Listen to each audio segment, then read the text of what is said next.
Have you ever noticed that you can copy reference for hours, but the moment there's no reference in front of you, you suddenly have no idea what to draw? Like, your hand knows how to copy, but your brain feels completely blank. I used to struggle with that a lot, and honestly, for the longest time, I thought it meant I just wasn't creative enough. But later, I realized the problem wasn't talent, I just didn't have enough visual memory yet. I think a lot of beginner artists grow up believing that creativity is something people are simply born with. Like, some artists naturally have endless ideas, and some people just don't. I don't think creativity is work like that anymore. A lot of creativity is actually recognition. Creativity is your brain connecting different things you've seen, studied, and understood over time. And when I only copied references all day, I was mostly training my hand, not my eyes. And to be clear, I don't think drawing from references is bad at all. Honestly, I still learn a lot from studying references. Sometimes one painting can take you so much about edges, color relationship, composition, lighting, or shape design. If you are actually observing and analyzing while drawing, I think the problem only happens when we copy passively. Like when we've only focused on finishing the piece instead of understanding what's happened inside the image. Because references are supposed to help us ask questions. Why did the artist choose these colors? Why does this lighting create a certain emotion? And I think visual memory becomes really important here too. Because the more visual memory you build, the easier it becomes to notice what you are lacking. After each study, you start realizing things like my colors still feel muddy, my compositions feel too crowded, I don't really understand lighting yet, I rely too much on details, and honestly, that awareness is a huge part of improving. References aren't the problem, the way we look at them matters. You don't actually believe a single word I'm saying, do you? Oh, sure, of course I believe you. Great. Just repeat the words I'm about to say, all right? Moon, prism, power, makeup. Right! Moon, prism, power, makeup!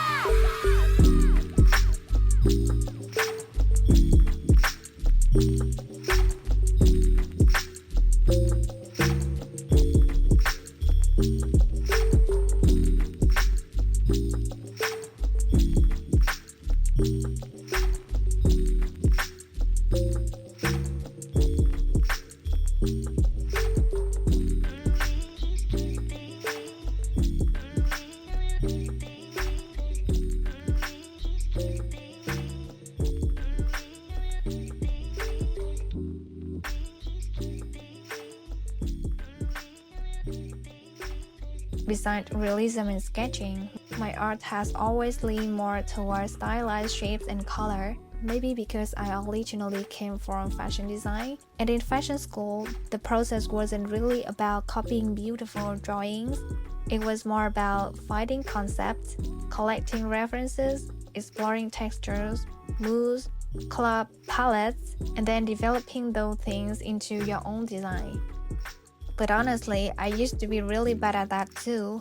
I remember when I first started looking for inspiration images, people would tell me, these references feel outdated, the aesthetic feels off, you don't really have a strong visual taste yet.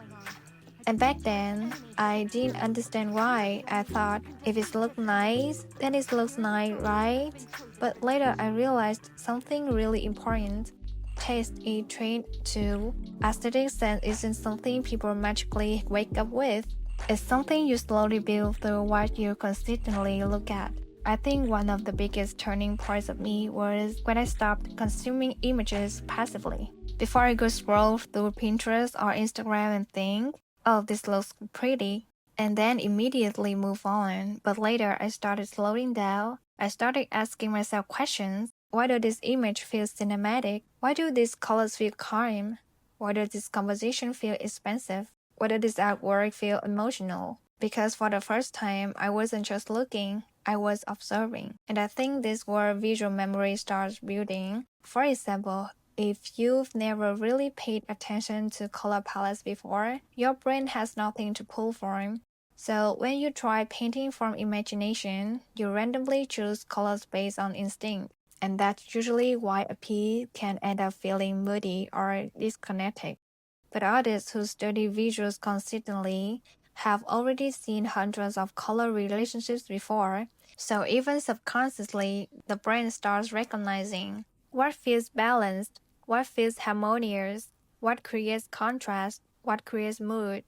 And honestly, learning art is a lot like learning a language. The more visual vocabulary you have, the easier it becomes to express ideas.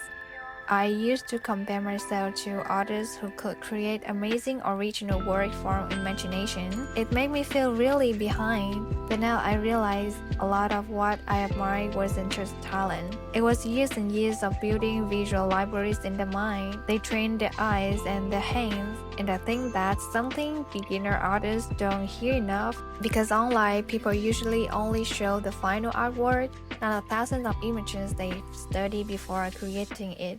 So now, when I study references, I try to treat them less like something to copy and more like something to understand.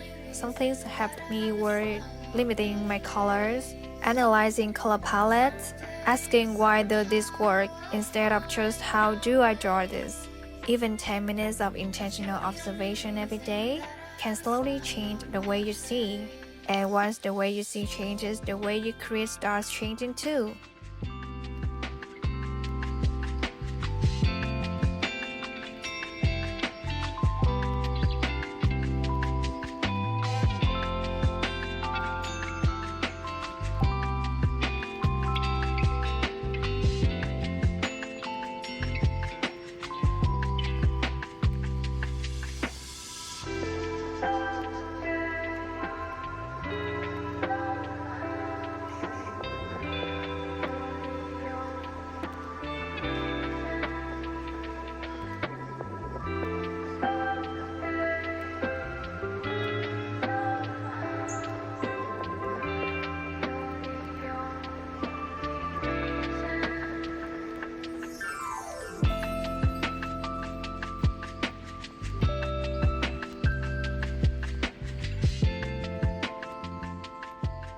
This 30 painting series is part of that process for me too.